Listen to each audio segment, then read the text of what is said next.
Dear learners, welcome to another lecture of Swayam course on microbial technology. The topic what we are going to discuss today is viruses and their genetic system. I am Dr. RGB, expert of this particular lecture, and I am working as assistant professor in the Department of Biomedical and Bioinformatics in University Teaching Department CSVTU, Bhilai. So let's start. So we'll start with the introduction to viruses. So a virus is a tiny infectious particle that can only reproduce inside a cell of a living host. Think of it as a tiny invader that needs to take over on another cell to make more of itself. It's much smaller than bacteria and other microorganisms. So there are some basic characteristics associated with these viruses. First, let me describe the sizes. Viruses are incredibly small, often too tiny to be seen even with a regular microscope. The size ranges from 20 to 300 nanometer of scale. The smallest known virus is of 20 nanometer, and the examples can be poliovirus. The largest known viruses ranges from 300 nanometer, and the examples are pox viruses. Now the structural aspect of it. They have a very simple structure, usually just a genetic material. Either it can be DNA or RNA. It is wrapped inside a protective coat made up of proteins. Some viruses also have an extra layer of envelope which helps them to infect the host cells. Here are some examples of it. We will describe them in later slides. Now we will describe more characteristics of these viruses. So there are some RNA viruses which have genetic length of 2000 to 30,000 nucleotide length, and DNA viruses genetic length varies from 3000 to 300,000 of base pair. Now there is a question whether these viruses are living or non-living. This is a tricky question. Viruses don't have the machinery to carry out the life process of their own. They are eating or growing, etc. So they aren't considered as fully alive. However, they behave like a living things when they are inside a particular host cell, because they can reproduce and evolve inside the host cell. Imagine a virus as a key that can only fit into a specific lock, that is a host cell. Once it finds their right lock, it can either play smartly and making copies of itself using the cell's own machineries.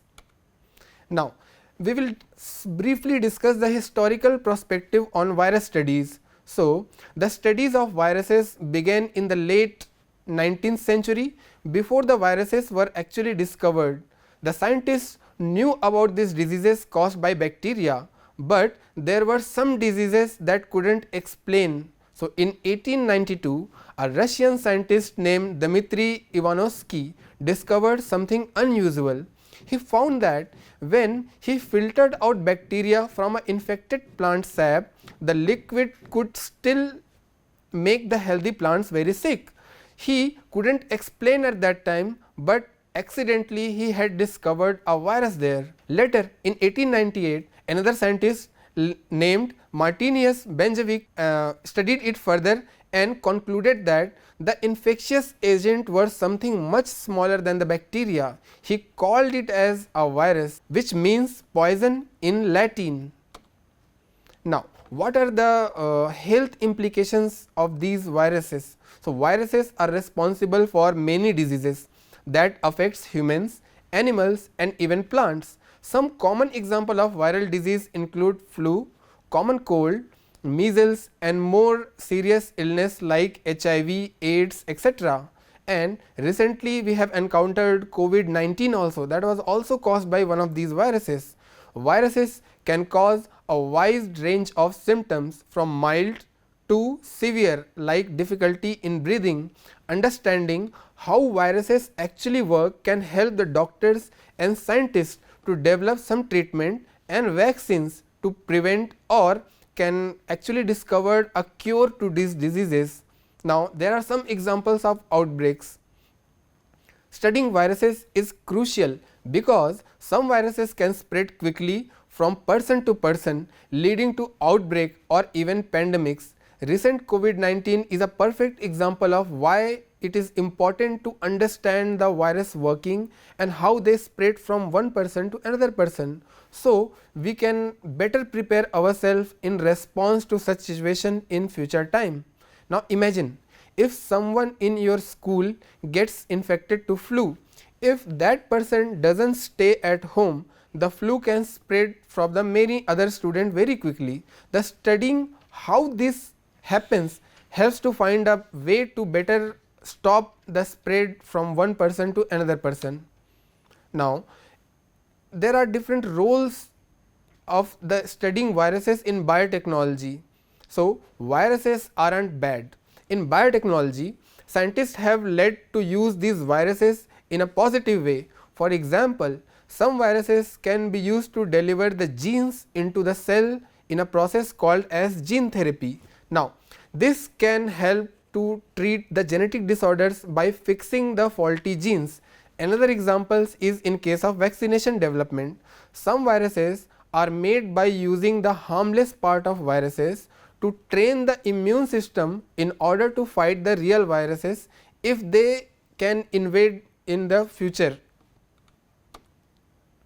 Think of viruses in biotechnology like using a delivery. Normally a virus might deliver a bad package, that is a disease, but scientists have figured out how to make it deliver a good package or a good and healthy gene or a vaccine in that case. The study of viruses have led to the advancement of creating new medicines, developing the diagnostic test, and even in agriculture where viruses can be used to protect crops from harmful pests. Now we will briefly study the structure of viruses. Now the virus structure is made up of few components like capsid, genetic material, envelope, etc. First we will see what are capsids. The capsids is like a virus protective shell. It is made up of protein molecules that fit together in a specific manner, forming a strong protective coat around the virus genetic material.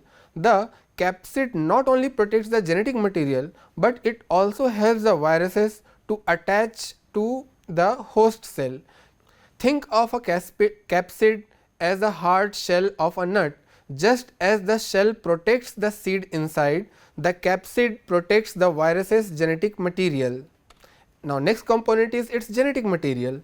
Inside the capsid you will find virus's genetic material, which can be either DNA or RNA. This genetic material contains all the instructions that viruses need to take over a host cell and make more copies of itself. Now we will briefly look at the DNA viruses. These viruses have DNA as their genetic material, similar to what is found in human cells. Now the RNA viruses, these viruses have RNA instead of DNA. RNA viruses tends to mutate more quickly, which can make it harder to treat. Imagine the genetic material as the instruction manual for building a viruses. Without these instructions, the viruses couldn't know how to reproduce inside a host cell. Now the last is envelope. Some viruses have an additional layer of proteins outside their capsid called as envelope. These envelope is usually made up of part from the host cell membrane within some virus protein or within the virus protein that is mixed in. The envelope helps the virus to enter inside a host cell, but it also makes these viruses more sensitive to environmental conditions like heat, which can destroy the envelope. Think of envelope like a coat in the virus that borrows from the host cell. Just as a coat can help protecting from the cold, the envelope helps to protect the viruses, and it also helps to sneak inside a new cell. From this figure we can easily see the genetic material, capsid, and the envelope. Next we will look at the virus morphology. So based upon the morphology, the shape and symmetry, the viruses is subdivided into the more specific class, that is helical, icosahedral or complex. The helical viruses, in helical viruses, the caspid protein arrange themselves in a spiral or helical shape wrapped around a genetic material like a coiled spring. Example, the tobacco mosaic viruses, which infect plants and has its shape. The icosahedral viruses, these viruses have a caspid with a shape of up to 12 flat slides, forming roughly a spherical shape. The structure is very strong and efficient of protecting the genetic material of the virus. The common cold virus or the adenoviruses are the good example of icosahedral shaped viruses. Now, the next category is a complex virus. Complex viruses have more complicated structure that do not fit either into the helical or the icosahedral categories. This might have an additional feature like tails, complex outer walls, example the bacteriophage, a virus that infect bacteria. It has a complex structure that we can see in this particular figure. Now, we will closely look at the classification of these viruses. So, based upon the genetic materials, the viruses are classified into two categories, the DNA viruses and the RNA viruses. First, we will look at the DNA viruses. So, DNA viruses have a genetic material made up of DNA, just like the cells in our bodies. This DNA contains all the instructions that cell needs to take over a host cell and start making more of these virus copies. These viruses typically replicate or make copies of themselves in a host cell nucleus, where they can use the host genetic materials machinery to help them to reproduce. The examples in these categories are the Herpes simplex viruses and the varicella zoster virus that causes the chicken pox and shigella. Next category is RNA viruses. The RNA viruses have RNA as their genetic materials. RNA is similar to DNA, but it is usually single stranded and can mutate more quickly, which sometimes make these viruses very hard to control. The RNA viruses typically replicate in a host cell's cytoplasm, that is a liquid inside a particular cell, where they can use the special enzyme to copy their RNAs. The examples in these categories are influenza viruses that caused the SARS-CoV that causes the SARS-CoV-19. Next categories are retroviruses.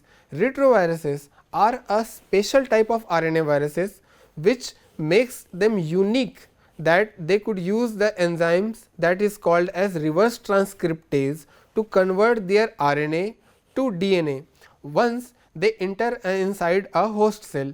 This DNA gets integrated into the host genome, becoming a permanent part and parcel of the host genetic material.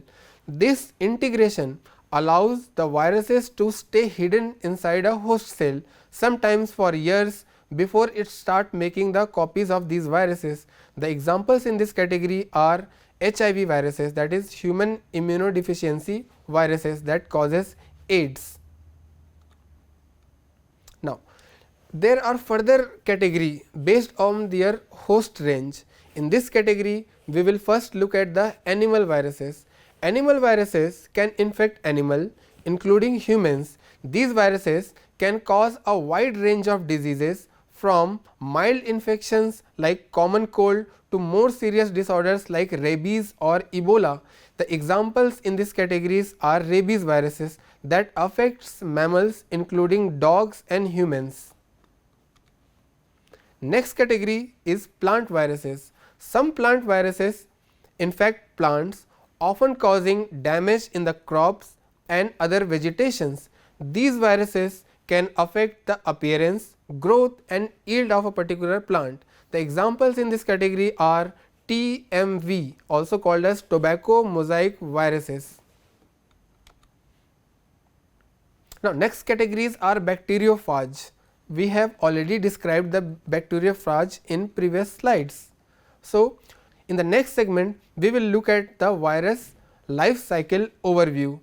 and in that we will look at the steps in the viral replication. So, in this viral replication, step by step we will see how these viruses get attached to the host cell and make their own copies. So, in order to study that, let us first study the attachment and entry process. So, the very first steps in the virus in its life cycle is finding and attaching itself to a particular host cell. Think of viruses as a tiny invader that we have already explained in the previous slide. They get themselves attached to a particular host cell. So, viruses have special structures on their surface called as proteins. These proteins acts as like a keys, and these keys in the viruses uses a particular right lock in the surface of host cell, the lock in a specific receptor in a host surface, and which is like a tiny door that only contains keys that can open it. So, for the virus to attach itself as a key, that is a specific protein that must match exactly to the host's lock. If that keys fit in, the virus can easily attach to a particular cell. Think of this process as trying to unlock your house door. You can only get inside if you have correct key and that your that matches to your lock. If that key doesn't matches, you cannot open the particular door. Once viruses specifically attaches to the host cell, its need to get inside, so it can start causing the infection. This entry step is very crucial because the virus's genetic material needs to be inside a particular host cell in order to make more copies of itself. So, virus have a different way to enter inside a cell depending upon the what type of viruses they are. So, the first one is direct injection. Some viruses can directly inject their genetic material directly inside a host cell, like a syringe. You can inject the vaccine or drugs inside the body. The second one is endocytosis. Now, the other viruses trick the host cell, swallowing these viruses as a whole body. The cells can wrap around these viruses and pull these viruses inside the cell. The third one is called as fusion. Certain viruses, especially which have the envelope, and we have already described envelope are slightly made up of the host cell proteins. So, in confusion, or you can say by mistake, a host cell fuse themselves inside a virus envelope, and in that condition they can easily insert themselves inside a host cell. Now, we will look at the replication process. So, once these viruses has successfully invaded the host cell, the next crucial step is to make copies of their genetic material. This particular process is called as replication. The genetic material of the viruses, whether it is DNA or RNA, it contains all the instructions that need to be taken care by the viruses. Think of it like a blueprint or a recipe that tells exactly how to build more viruses. These viruses takes over the cell's own machinery, which includes all the tools and energy that is required to replicate the genetic material. The host cell, not realizing it is being hijacked, start making of more copies of the virus DNA or RNA, just like a factory that is producing a lots of identical products. In the next step, it is required to another process that is called as transcription. So, after the virus genetic material that has been copied, the next step is transcription. So, during the transcription, the virus genetic material DNA or RNA is used to create messenger RNA. This messenger RNA is very crucial because it acts like a instruction manual for making the viral proteins. The viral proteins are essential building blocks that will be used to assemble the new viruses. Transcription is like the translating the genetic code into a language that host cell machinery can understand and use them to make proteins. in this transcription, if the virus has DNA as genetic material, the DNA first transcribed into the messenger RNA by the enzyme called as RNA polymerase. If the virus has RNA as its genetic material, the RNA might act directly as a mRNA, or it might be converted to mRNA. Think of transcription as copying down a secret code from a book as the genetic material into a clear instruction that the kitchen or the host cell can follow in order to make more copies or more dishes, as example of kitchen in this case, to make more copies of these viruses. Now, the next step is assembly and release. After the viruses has hijacked the host cell, now the cell's machinery to reproduce the genetic material and to produce the viral proteins. The next step is put together all these pieces and make a perfect virus perfect viruses. During assembly, the newly made viral proteins and the copies of the genetic material come together to form new virus particles. These components fit together like a pieces of a puzzle that can create a fully functional virus into the more reality. Now, we will quickly look at what happens during the release. Once the new viruses or the new viral particle are fully assembled inside the host cell, the release is the first step of virus life cycle, but it can happen in a different ways depending on the type of viruses. Now, the first one is lysis. In some cases, viruses cause the host cell to burst out open and release all the virus particle once, and another process is called as budding. Some viruses, especially those with envelopes, they have a gentle method called as budding. In this process, these viruses pushes out through the host cell membrane, in wrapping itself in the pieces of cell membrane it goes, and then from where it can release these virus particles. Now, we will closely look at the different life cycle of these viruses. There are two categories, one is lytic, another one is lysogenic cycle. So, in lytic cycle, it is very fast, aggressive, and it has a very aggressive strategy that some viruses can use to reproduce. In this cycle, once a virus gets inside the host cell, it immediately take over the host cell's machineries and start making new virus particles.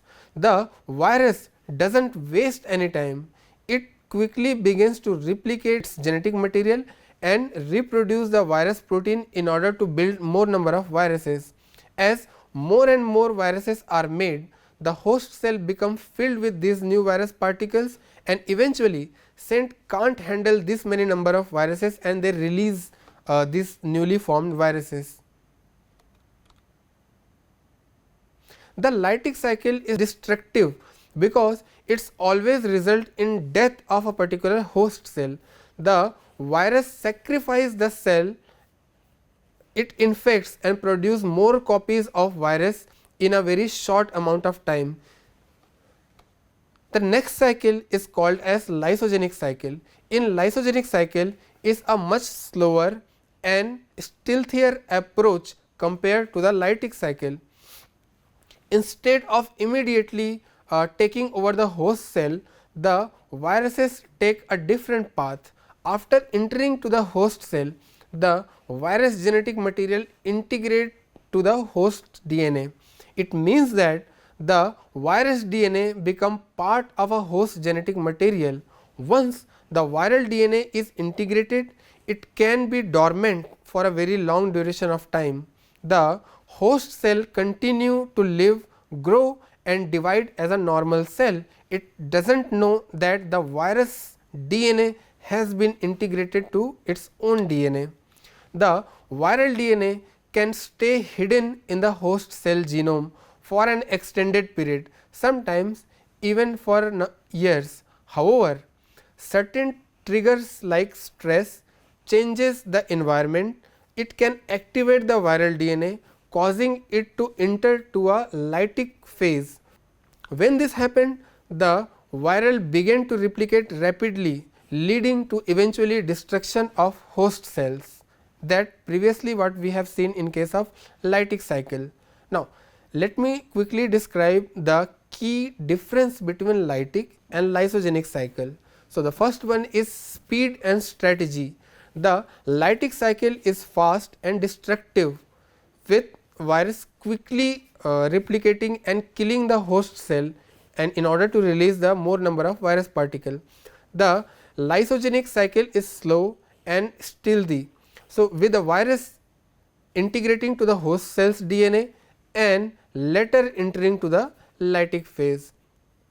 Next category is effect on the host cell. In lytic cycle, the host cell always destroyed and the virus breaks out open the host cell.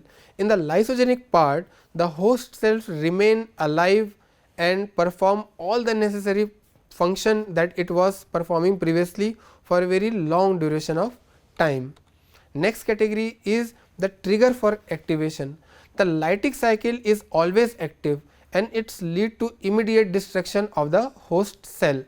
Now, the lysogenic cycle can be dormant for very long time. So, with the virus only activating with certain triggers like environmental changes, like a particular mutation, this triggers these cells so that they can again turn back to the lytic phase.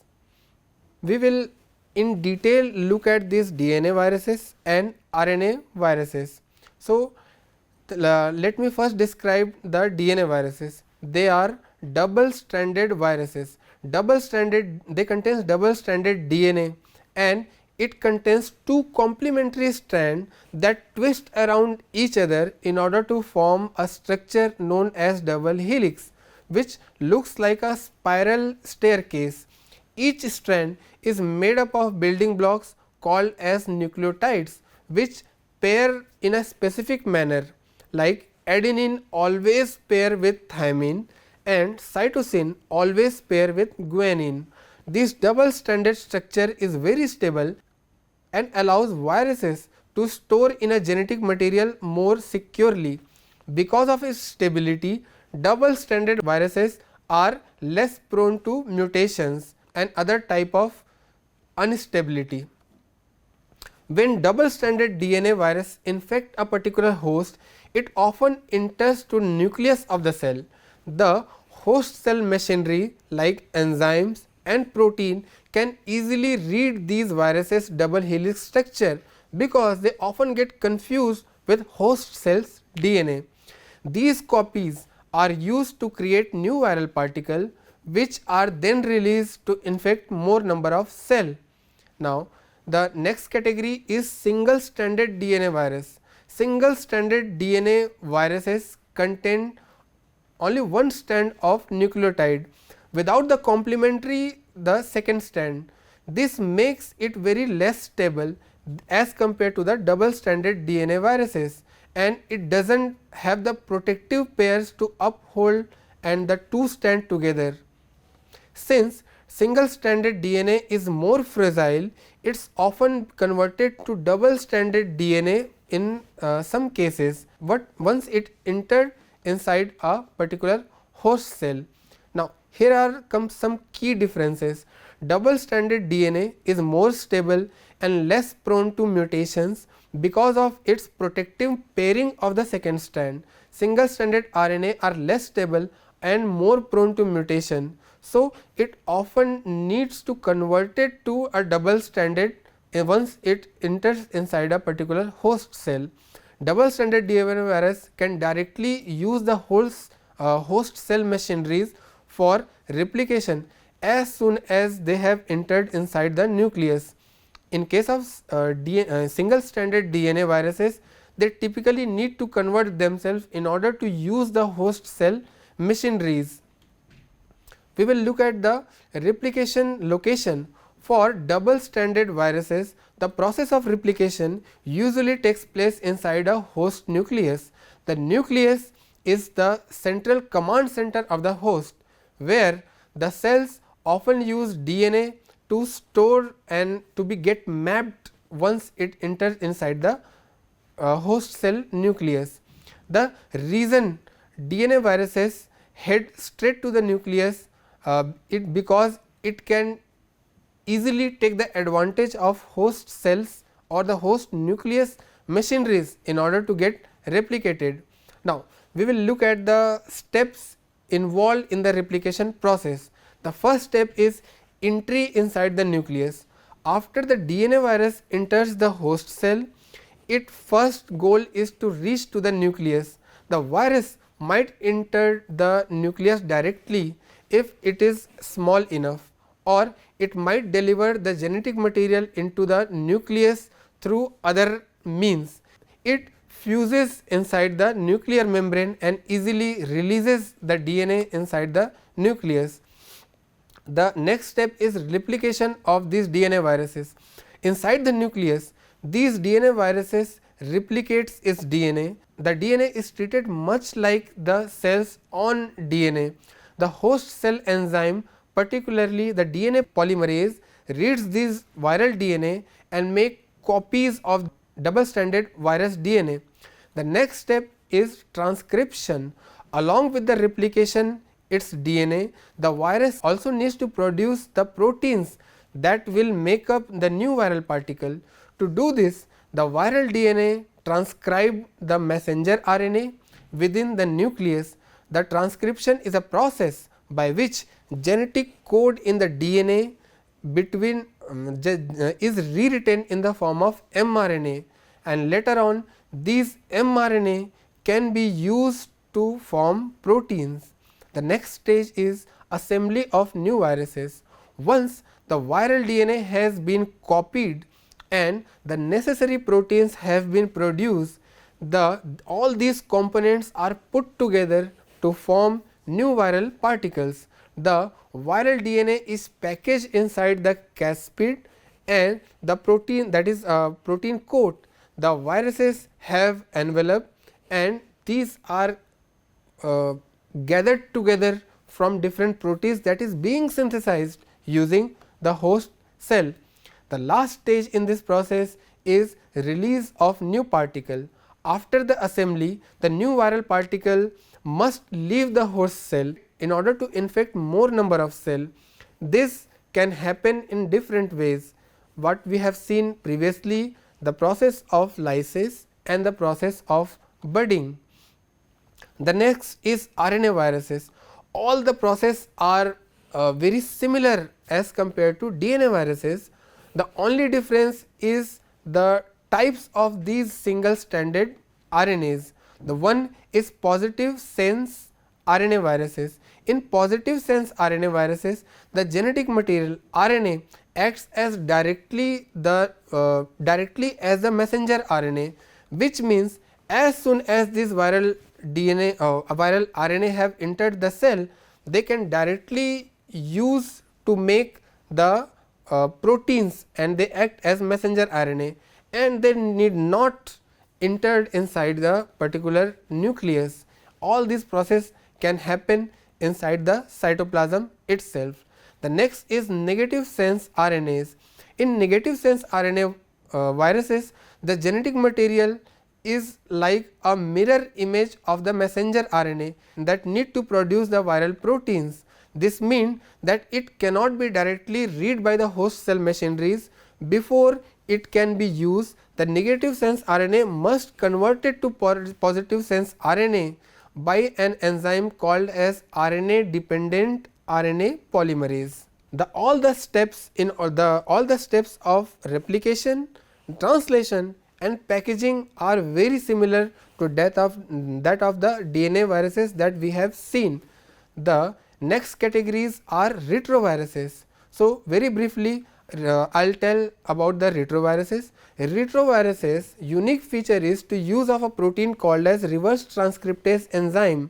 I am not going to describe it detail in this particular lecture. We will study it in a very detail in my next lecture, where I will only tell about these retroviruses. In the last segment of this particular lecture, we will quickly look at the viral genetic diversity, and the viral genetic diversity comes from mutation rate in the case of RNA viruses. RNA viruses are known for their high mutation rate. Unlike DNA, RNA does not have a robust error correction mechanism. So, by mistake, or also called as mutations, often occur, and when these viruses occurs when these viruses replicate their genetic material, the mutation can result into a lot of diversity in terms of the DNA, the genetic material, as well as the protein which forms the particular viruses. Think of a mutation like typing on a keyboard without a spelling check. If you mix a typo and if it does not get corrected, it will easily leads to a lot of disturbance in order to read a particular documents. So, with this we will conclude today's lecture. I hope it is very informative to the learners, and with this I will close today's lecture. Thank you very much.